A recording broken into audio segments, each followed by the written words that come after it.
અમરેલી જિલ્લાના રાજુલા તાલુકાના મોટા ખેરાળી ગામ નજીક નેવડા વિસ્તારમાં ઇજાગ્રસ્ત સિંહનું મોડી રાતે વન વિભાગે રેસ્ક્યુ કરી સારવાર માટે ખસેડવામાં આવ્યો છે. રાજુલા વન વિભાગ દ્વારા સરાહનીય કામગીરી કરવામાં આવી. રાજુલા વન વિભાગે મોટી ખેરાળી ગામ નજીક નેવડા વિસ્તારમાં એક ઇજાગ્રસ્ત સિંહનું રેસ્ક્યુ કરી સારવાર માટે ખસેડવામાં આવ્યું.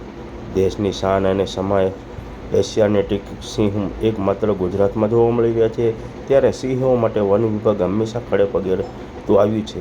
શેત્રુંજી ડિવિઝન રાજુલા રેન્જ મોટી ખેરાળી ગામે એક ઇજાગ્રસ્ત સિંહનું જાણ થતાં વન વિભાગને ગઈકાલે મોડી રાતે વન વિભાગ દ્વારા સિંહને બચાવવા માટે રેસ્ક્યુ ઓપરેશન હાથ ધરવામાં આવ્યું હતું અને જવલ્લે જોવા મળતી આ ઘટના વન વિભાગે જોવા મળી હતી. સામાન્ય રીતે સિંહ બાળ હંમેશા માતા ને સિંહણ જોડે જ રહેતા હોય છે, પરંતુ અહીંયા કોઈ ઇજાગ્રસ્ત જોડે સિંહ બાળ જોવા મળ્યું હતું અને જો સિંહને પકડી પાંજરે પૂરવામાં આવે તો સિંહ બાળ એકલું રહે છે. અન્ય સિંહો દ્વારા બાળ સિંહને મોતને ઘાટ ઉતારી દેવામાં આવે તેવું બની શકે છે.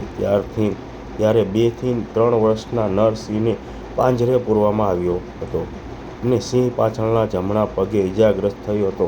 સાથે સાથે સિંહ બાળને પાંજરે પૂરી ઇજાગ્રસ્ત સિંહને સારવાર અર્થે બાબરકોટ એનિમલ કેર સેન્ટર ખાતે ખસેડવામાં આવ્યો છે. સિંહ બાળને તેની સાથે ખસેડવામાં આવ્યું હતું. રાજુલાના વાઇલ્ડ લાઇફ RFO યોગીરાજસિંહ રાઠોડ અને તેમની ટીમ દ્વારા સરાહનીય કામગીરી કરવામાં છે. ઇજાગ્રસ્ત સિંહને બચાવવા માટે રાજુલા વન વિભાગનું સફળ ઓપરેશન રહ્યું હતું.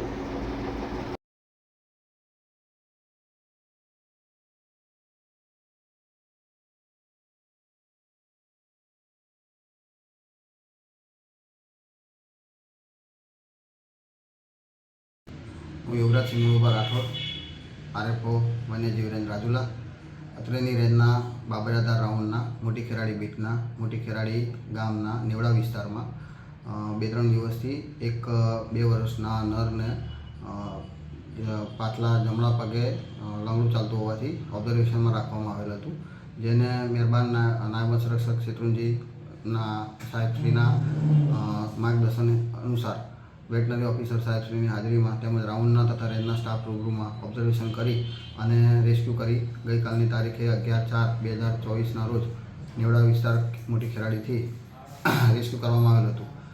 આ બનાવની વિગત એવી છે કે જે નરને જે ઇજાગ્રસ્ત થયેલ હતો એના જમણા પગે ઈજા થયેલ હતી, જેનાથી એ લંગડો ચાલી રહ્યો હતો અને એની સાથે એક બચ્ચાનું પણ રેસ્ક્યુ કરવામાં આવેલું હતું. જનરલી અત્યારે રેસ્ક્યુ કરવામાં આવેલ બચ્ચાની ઉંમર હતી 7 થી 8 મહિના.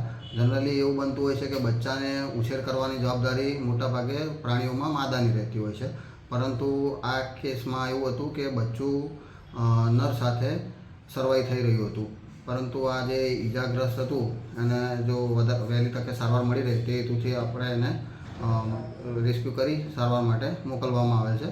અને બહુ રેર કેસમાં આવું બનતું હોય છે કે કોઈ નર એ કોઈ બચ્ચાની સાર સંભાળ રાખતો હોય છે.